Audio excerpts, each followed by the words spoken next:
So let's start with Smiley. I think before we start with Smiley, what's really important is you guys understand my scouting process. Does that make any sense? What's really important is you guys understand how we got to pick getting Smiley anyway.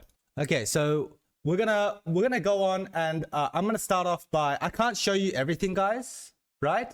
Because obviously there are some details in which is not allowed to be shown. So give me one moment. I'm gonna change screen and I'm gonna show you some of the things that we've been working on. Whoa, I'm really big here. Give me a sec. I'm gonna show you guys my Viva KEYD plan and kind of how we reached there. Hi, I really like the way you coach. I've learned a lot from you too, especially when you really broke it down for Sir Skitty. Thank you, Zabon. I appreciate it. Thank you, bro. I appreciate you. I appreciate you. So I'm just setting it up. Okay, excellent. Excellent. So for you guys to have a really good idea on how we scouted our players, we need to first start with our comprehensive plan, right? So we had this comprehensive plan, and I can't show you all the pages because there's some secret details in there.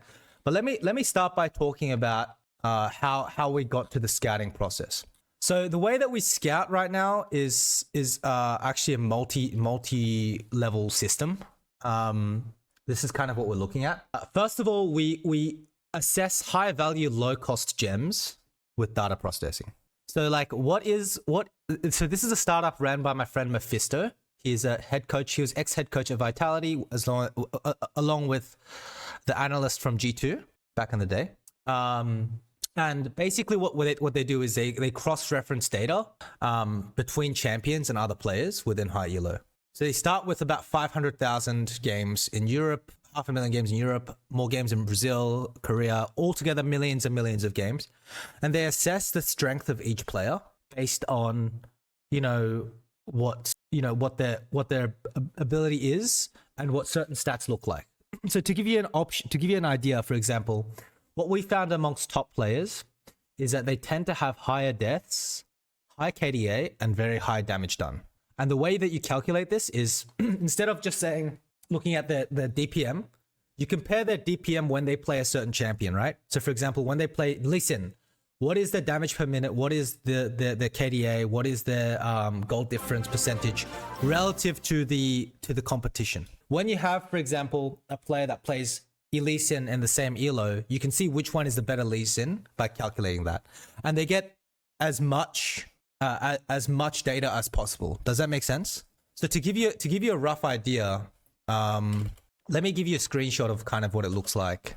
It looks something along the lines of, I'm gonna skip the names, okay? Like this.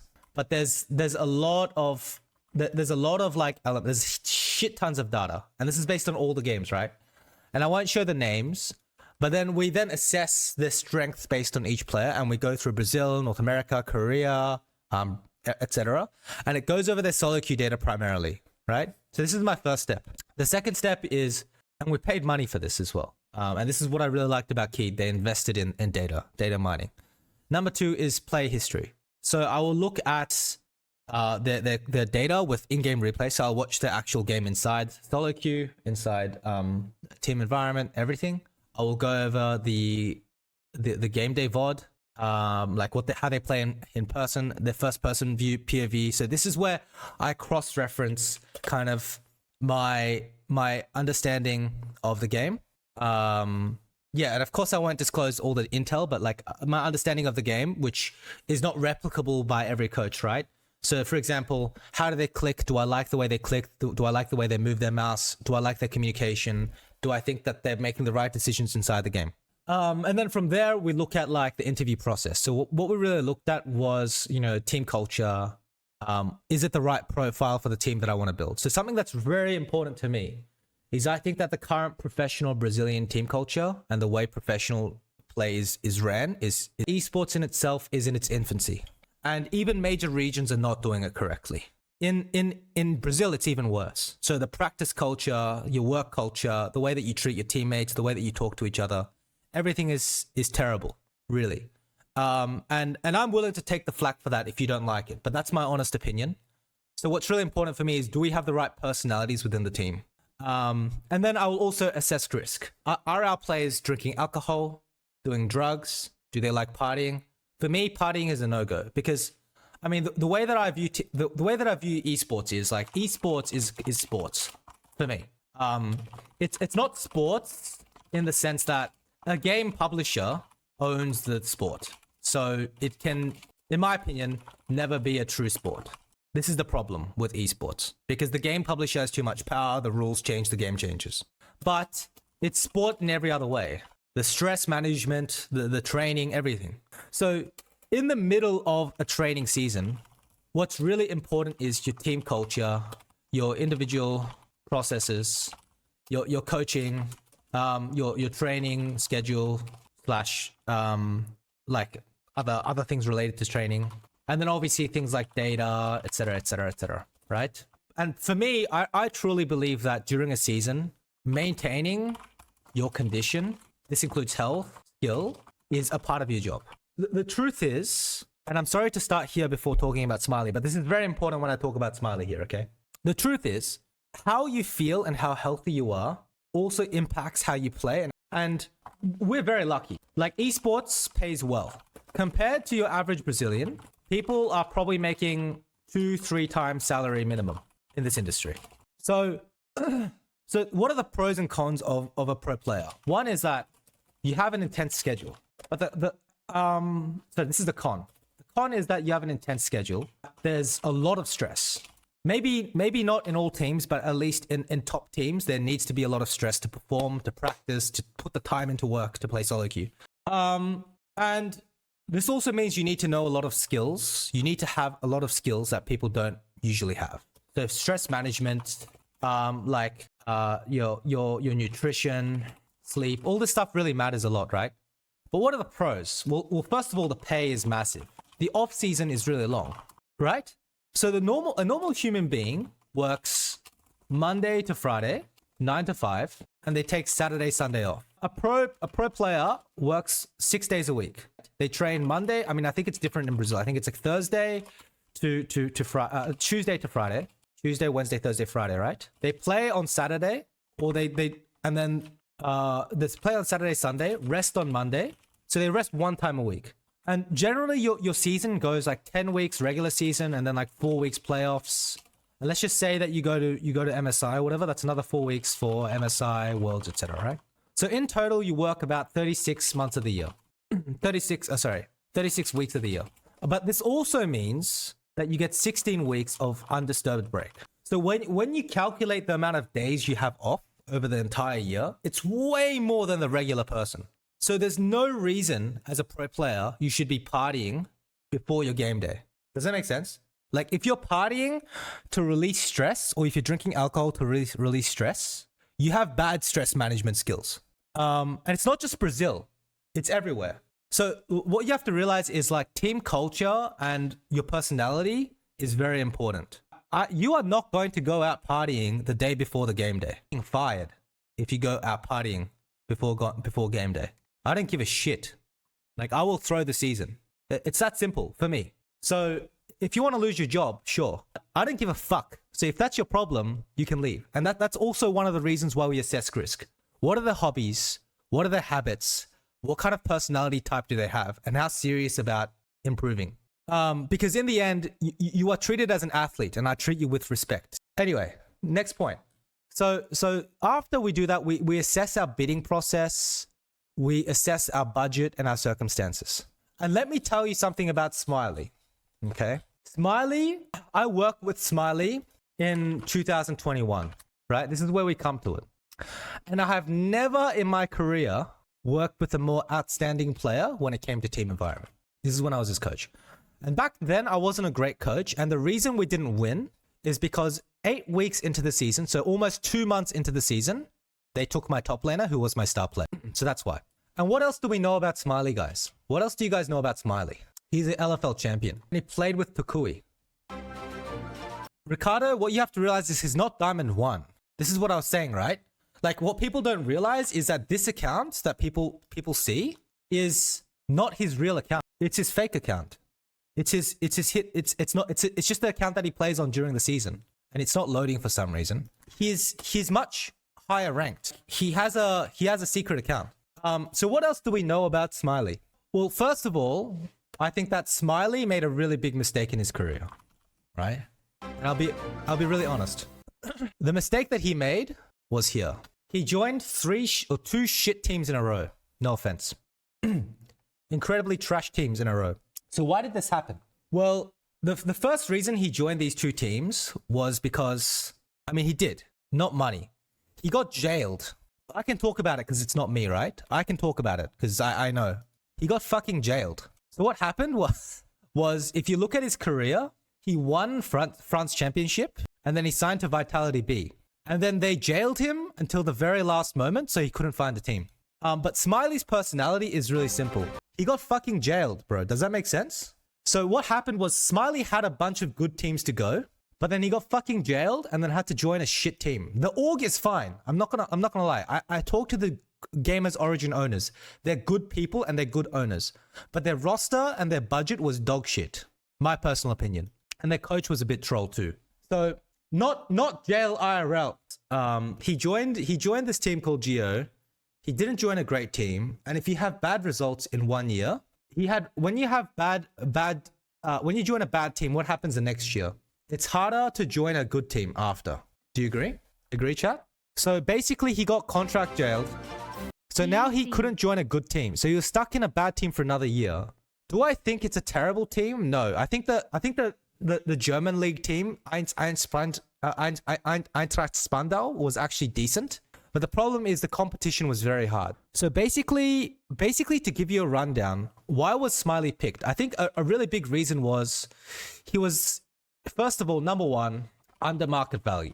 Under market value. Does that make sense? Like the KEYD budget is maybe 5th/6th place, including my salary. Including my salary. So I need to find a player that is good value for money. I know that Smiley was, first of all, under market value.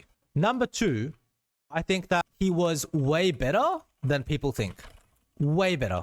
Number three, best teammate I've ever seen in 4 years of coaching. My number one priority going to Brazil is changing the team culture. Even if we lose, I'll explain in a second.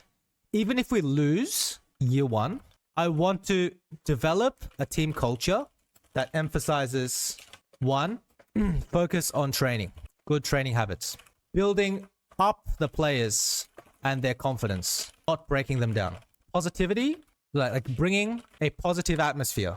How do I make the text bigger, guys? Do you guys know? There we go. So I really want to focus on developing the positive atmosphere. And let me be truthful with you, right? If I want the best player, and Smiley knows this too, I'd get a Korean. The level gap is so big. Sorry, it's true. Like, I can get an affordable Korean, will gap that's like 17. That will gap most EU players and obviously BR players. But that doesn't help build team culture. I really hesitated to look to bring Koreans in for two reasons. One, their culture is very different to Brazil. Number one. So personalities won't fit. Number two is their practice routine and mindset is not applicable to anything outside of Korea. How they grew up and what's even legal in South Korea is fucking illegal everywhere else except China. So if I use the Korean method in Brazil, I will go to jail. Does that make sense? Real jail. Like, do you know how the players practice in Brazil? Korean schedule is like this. 1 to 4 p.m., 5 to 8 p.m., scrim. 9 to 12 a.m., scrim. 12 to 4 a.m., solo queue. Again, repeat. So you're telling me that I can bring a Korean in, build a long-term structure. No, I'm not joking. Build a long-term structure in Brazil. Like, even the non-intense schedule is 1 to 4 scrim, 3-hour break, 7 to 11 p.m. scrim, 11 p.m. to 3 a.m. minimum solo queue. Not possible. So for me, it's like, okay, I need to answer the question, why do we need a good team culture? Number one for us was we want to change the team culture, right? For practice, better team practice. and we can be an org that people want to come to. Something that's important just as much as coaching and other things. Sorry guys, why is this doing this? Coaching and other things is players want to have to come to your org. Do you know why? Instead of paying, let's just say 5k Brazilian real for a player, if your org is schemado, it will cost 8 to 10k. I'm not joking. Really. For example, just because I'm in KEYD, this is what people forget, don't understand, about players take up to 40% pay cut. Really. So, like, the amount you invest in me, you get plus alpha because I look after my players. I would rather lose my job. They take less money than fuck over a player. And I've done that before. And people know this. That's my reputation. So what's really important is if you have a good team culture, with or without me, right? I want the org to succeed, even if I leave. I would rather die than fuck a player, right? That's what I mean. So even if I leave, they need to be a team. Everyone wants to join. I swear on my fucking ass, bro. I swear on my ass. Pay cuts is like cheaper salary. They take 40% cheaper salary because I'm coach. And I want a good org. So without me, they can still do this. Number one way to do it is good management. And one of the reasons I joined KEYD was good management. So the people that I really look up to here was like Guigo, the CEO. And I'm not just sucking ass here because I had options, right? Guigo, Pedro, Edu were all same vision. And you know, Guigo and Pedro, I think, actively lead the team a little bit more. So really, like, good team culture means better talent. Is better talent for cheaper, which is more affordable and gives you more success, right? And this is the most important. Better practice, better environment means what? Better talent development. So my number 2 was talent development. Who do we have in our academy roster right now? Mortius. According to our data, or my data, Mortius was the second best ADC in pure data after Brands. Skill-wise, he's quite far off right now. Like, I think Titan is number 1, Brands number 2, and everyone else is really far off, even Netuno. But I think Mortius is insane talent. No, excluding Koreans, guys. I told you I don't want Koreans, right? Listen, if there's one role I think a Brazilian should play, it's ADC. Why? No brain, all mechanics. I'm sorry. It's true. So, no flame. Like, what makes Titan special is he has both. Rance doesn't. He has better mechanics, I think. So why Smiley? Who can lead a team? Smiley. Who can create good team culture? Smiley. Who can be a role model for future success and talent? Smiley. I don't like throwing rookies under the bus.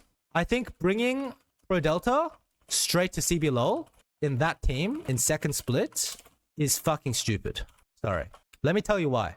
I will not throw my rookie under a bus.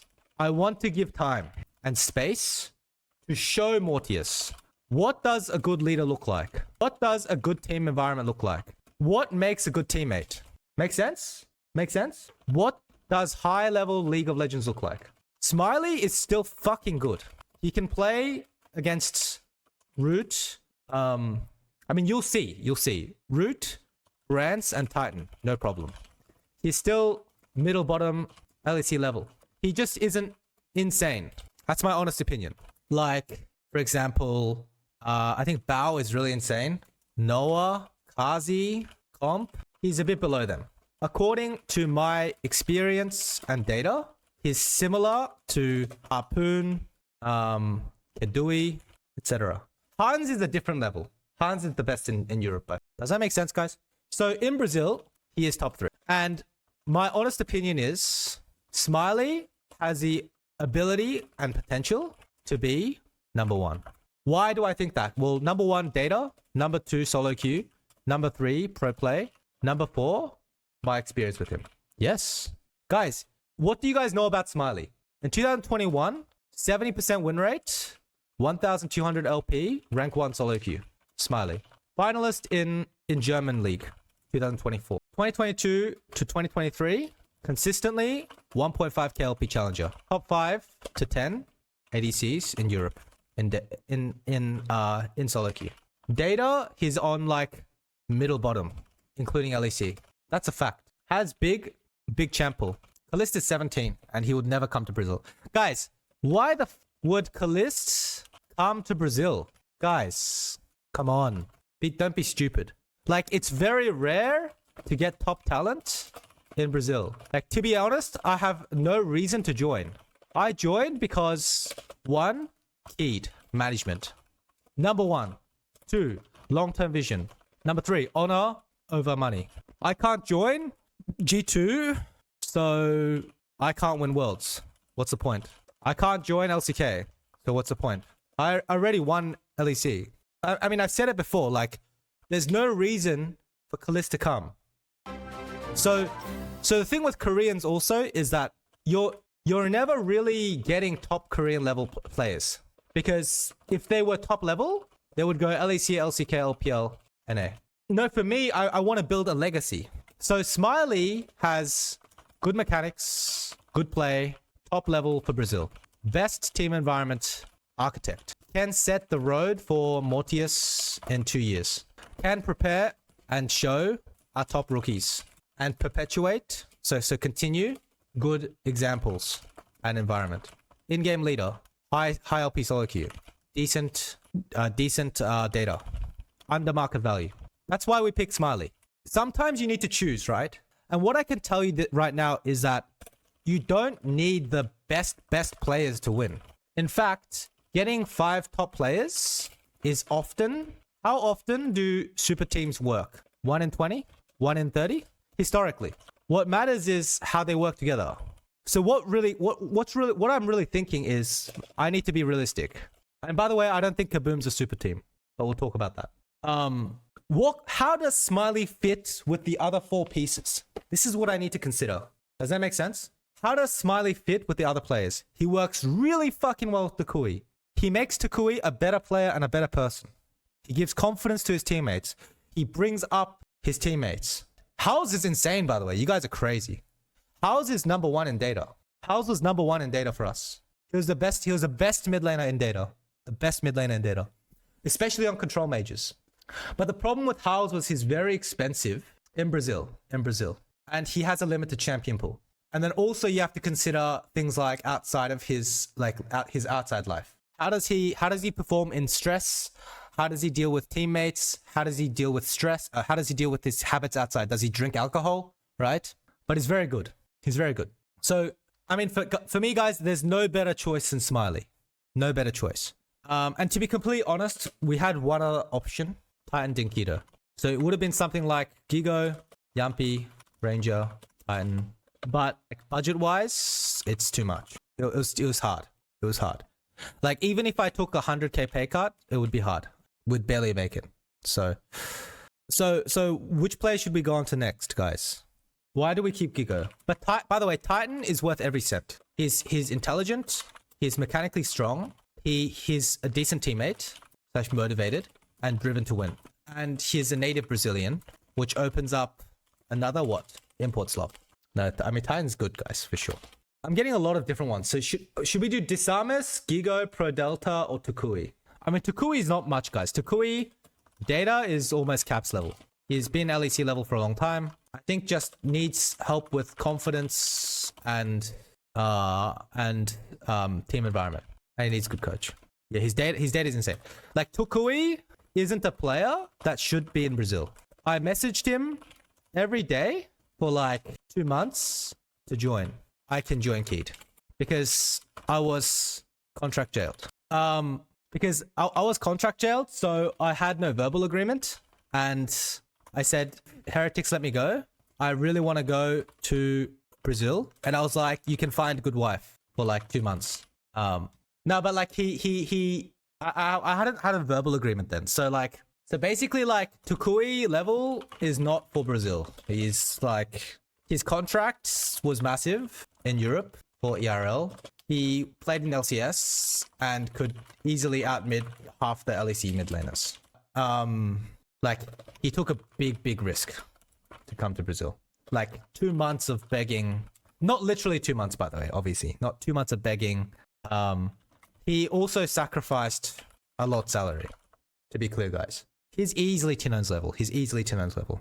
So Toucouille can play mages, assassins, tanks. He has good data on all. He's consistently high challenger. 2x French champion. He's almost taking he would make elsewhere. Similar to me. And he's joining because we locked. Here's the important part, guys. Smiley to me. Like, he really wants to go worlds. Because as I said, guys, good practice, good environment, being happy is probably more important. Does that make sense? For most players. That's why top players join top teams, because top teams have good orgs. Even like if you want to sign good players and your org is bad, you pay so much more money, especially if you have a bad coach. So Toucouille is too fucking good for Brazil, to be honest. Does that answer enough about Toucouille? And like this shows how valuable Smiley is. So Toucouille is a part of my 5-year plan. He will stay. Smiley will have to fight for his spot after year 2. From year 3 onwards, he will have had to show me he has the level to play international. Because my goal is to make groups, ideally top 8. So even if I don't win this year and it ruins my rep, I need to find my core players. Does that make sense? Like, I will probably get Van Petersod, Giga hard when I lose. My mindset is never to win day 1. It's to win year 2 and have the best core year 3. Does that make sense? So, Disamis, Prodelta. Same thing. Best data. Number 1 in solo queue. Easily the best. I think both were really under market value. Let's start with Disamis. So, Disamis data, and I kid you not, number 2, 3, and 4. Same time. Best data. And he's unique because he has low deaths, high GPM, and high what? High DPM. So most top players, so if you look at players like Caps, right? Gold per minute. Gold per minute. The best world-class players have really high gold per minute, very high damage per minute, but high deaths. But the difference between Disamis, and you very rarely get exceptions, is that he's able to fuck people really hard and not die, which means he's winning every fight in the data. No, high kills too. So I scouted him before he went to Brazil, before he went to Korea. He's an exception. There's one player that's like this in Europe, Hansama. One player. So what can I do with Disamis? Well, I think Disamis's team environment, in my opinion, probably not good. Number 2, I think he's really fucking stupid. Or was. Like, he was really stuck in Grandmaster in Korea, initially. And number 3, he's a rookie. So, he doesn't know how to behave in a team. He is mechanically gifted, smart, hungry, learns fast, everything you want in a player. But unfortunately for him, he's born in Brazil. So, it's really hard to grow. So, I want to grow him fast. That's what I'm being honest. So what ended up happening? What ended up happening to Disamis? Only one other player got to the similar rank. 1,400 LP. Challenger career. And I coached him from Master. Only Brantz got to this level. And I think Brantz is top 2 in his role, which means what? Well, I think he was a bit of a semi-one trick with Lee Sin, like playing a blind. If given time, I think that Disamis is in my 5-year plan. Like, the reason I picked Disamis and Prodelta is I think they have the potential to play international level. Like, stage play is different, but also like can be trained. Stress management. So Prodelta, rank 1 data. Not even close. He is that guy. Initially, we couldn't get him.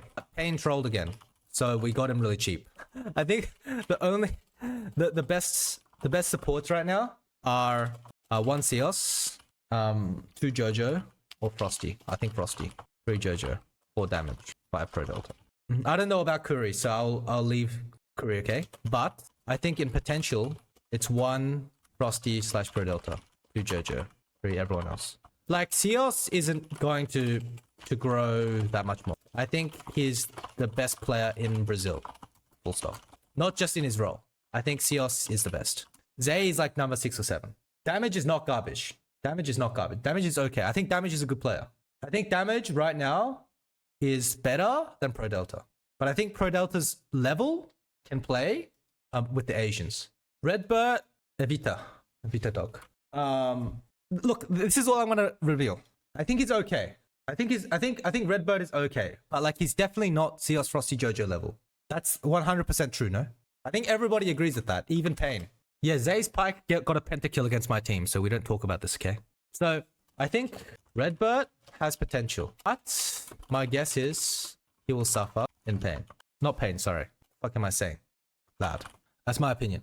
I think Jojo, like, you can argue Jojo is better than Frosty. I think that's what happened. Like, I wanted Frosty. His buyout was like 1 million real. Like, this is before we knew we could get Prodelta. Thank you for believe on Brazil. Thank you, Bruno Adelpo. Anyway, so look, guys, his level is really good. And Prodelta's data was by far number 1. Like, give me a sec. Okay, I can't show you because I will leak too much. But let me just say that he is number 1. Okay. So let's go with Guigo. Number 1 in data, better than Robbo. I think this year, like, KEYD roster was terrorism. Like, I think mid jungle that didn't work. Bot was average, and I saw all beyond the stars. So when you're asking why players got replaced, I hope that answers your question. Well, like, number 1 for me, like, there was a world where Greftar stayed. Number 2 is like the only Grell was locked to leave. This was 100% on me. And 3, it just came down to, like, if Took was available, us selling Greftar just made sense. Like, I don't think Greftar's performance was his fault. He looked good with Aegis. And obviously, we're all hesitant giving Greftar the best environment to beat us by going to Red, Brantz, Jojo, and Aegis, right? But we did the right thing because KEYD and myself is about ethics. I'll be honest. I think Greftar has the level. I think Greftar has the level, but his laning is, yeah. I think he will always struggle versus international mid, and he didn't 100% fit the profile I needed to develop Mortius, because I need an oppressive mid jungle, not one that sits back and roams 24/7 with 7 CS, 6 CSPM, aka Brazilian Niski. So Greftar is a really good player. I chose Took because Mortius and the future of KEYD. And also, like, I think that Greftar is almost too vocal. Something I need to think about is I want to give space for my rookies to grow. According to, let's just talk about, what's the word? Like, traditional sports science. Novatos. Novice. Are you learning Portuguese? Yeah. Eu estou estudando português. 2 meses. 2 meses. Not 2 meses. But according to traditional sports science, aka like and performance coaching, one of the most important things in a team to develop rookies, or in a team in general, is autonomy, aka the ability to be heard, do your own thing, be able to express opinion. I don't think Prods had that. Make sense? When Zeus came out of T1 Academy, they gave him this space and developed him from young age. And Grev has very, very strong opinions. So that's the Grevtar. So why Trigger and Damage? I genuinely think they're good pieces, but it ended up where I just didn't have spots for them. Really. I promise. I swear on my 2 testicles. Like, I swear, bro. Like, Trigo is solid piece. I think Trigo has potential, but needs good coaching. damage is already a good piece. Like, it just didn't fit. Even though their personality profiles. So why Guigo? Guigo is just top 2 Brazil. Robo, Guigo. Number 1 data. Good teammate. Hungry to win. The only thing is, like, the only con is he doesn't play solo queue. So when I'm in Brazil, so like right now I can't control him because I'm in Germany. But when I'm in Brazil, he will die. He needs to work a lot. But I also think he can play international level. Like, I think his potential is similar to Robo, maybe higher. That's my honest opinion. So, like, losing Guigo made no sense. He can play both tanks and bruisers. He can play weak side and strong side, although both need work. He can play mechanically and solid understanding of the game. Give space to others to talk. He's everything I want. Also in my 5-year plan. Guigo trades on bounce waves a lot. He's like so skitty. He's very buho on weak side. Everyone read it? I can move on. So like Brazil, Took is staying, okay? Sorry, Guigo is staying. So Lyfaenia, LPLOL champ. Although I do think it's similar to T3. Impressive EU Masters run. I wanted a Brazilian. He really overperformed from a weak region. He primarily coached online, so he needs to develop his sense IRL. Because what most managers don't do, the head coach, sorry, like in football terms, is like the player mood, player condition matters. How you structure feedback and do drafts needs to change because your stress point or who can handle the stress and carry changes depending on this. So basically Lyfaenia, for me, I gave him the job in 30 minutes. Yeah, I'm going to draft this time. Why? Well, as I said, I want a Brazilian because part of my mission is to coach coaches, including academy. I want to develop staff for the long term that can take my position and do a good job. And there are a lot of people that say, I want to be a coach. I'll be honest with you guys, okay? If you're in chat saying, I want to be a coach, the chance of you joining KEYD is 0.001%. Like, please focus on developing your resume first. I'll be honest. You need to have some level. So like Lyfaenia, I didn't want someone that struggled to speak English. I didn't want so they can lead Brazil and elevate the region and be the core of KEYD for years. I didn't want someone that struggled to speak English. Lyfaenia has perfect English. And I didn't want someone that didn't have the basic level where I would have to teach someone everything from the very start. And I want someone who is organized, speaks well, and generally intelligent. So yeah, I mean, that's why Lyfaenia was picked. If you see Lyfaenia, to give you guys an idea, Lyfaenia is someone that won LPLOL twice. This is the Portuguese league. He's consistently made better results, and he made a very, very historic run in EU Masters because basically, to tell you the truth, Portuguese league sucks cock. They're basically like the worst fucking region in Europe in regional leagues. And he made it to top 8, which is crazy. And all of his references were really good. I put really heavy emphasis on player reference because no one will be more honest. See, okay, let me give you an example. Like if LFL is similar to CBLOL, maybe a bit worse. Turkey, same, maybe similar or a bit worse, but I think similar. Then LVP Prime is a bit below that. IMO Prime. So this is Spanish and German leagues are a bit below the Turkish and French leagues, a bit below, just because of budget and everything, but not by much. So there's a lot of talented Spanish players. I love the Spaniards. At the very bottom, it's like Italy League. Then it's like the Balkan League. Then it's like the Greek League. Ultraliga's here. You can argue Ultraliga similar to Prime League. Then it's like LPLOL, Portugal, and Hit Point Masters. But he got a team from the fucking Portuguese league and went top 8. So he beat a lot of these teams to get here. That's crazy. He lost to the Italian team 0-3. But even getting out of groups is very impressive. To be honest, I don't really care about results. I just wanted to explain so you guys understand the significance. So like the level of Portugal.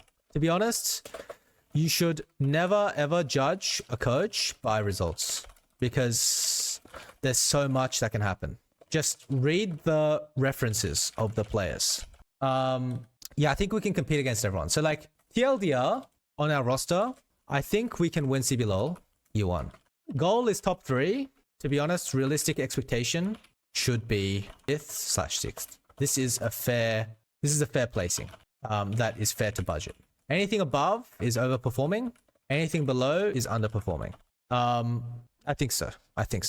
Because we have 2 gringos and 2 rookies. I think the level I showed at Heretics was not even 30% of what I can do for a lot of reasons. I won't talk about it here. Important thing is I learned a lot and I think next year we'll be bang. I think that's pretty... I think like me, to be honest, like me ex Peter were not a good team. And a lot of it is on me. We just don't fit well. Peter, I respect to the end of the earth, and he is a legend in the scene. And he also was my mentor. So I will be thankful forever. He is a genuinely good person. We just didn't fit well. And there were instances where I just didn't agree and entered too. Like, for example, we had mixed roles. In spring, in winter, I did draft, Peter did review. In spring, I did review, he did draft. In summer, Peter did both, which I think is just better. Because review and drafts need to reflect how you want to play the game, and they need to be the same. Whether or not I agree with the vision, in summer, I played a fully supportive role. This is very different from Rogue. Because like everything other than the final draft, I had a say, basically. That's my honest opinion. So, I mean, I think that I learned a lot. I feel really bad. Like, I feel really, really bad about Heretics because, like, I did fail without a doubt. And, you know, like, I can only just get up and keep going. I think head coach should always do both and then delegate depending on the situation. Because review is an overview of how you want the game to be played. And the draft is the way that determines how you should play. For example, if you have Callista, Thresh bot, you're diving bot and playing Herald. So your review style needs to match that. This is what we didn't really connect with. I think I hella trolled. But also we were coaching the same team. Like Peter was my mentor for years. So, but I also think that, like I joined Heretics thinking that Peter was more of a delegator. Like, because in Mad Lions, he delegated to Mac, and in LCS, he delegated to Rigby and Turtle, mostly, right? But I think he wanted to take a bit more of an active approach, and that's fine. I think his view on the game is very good too.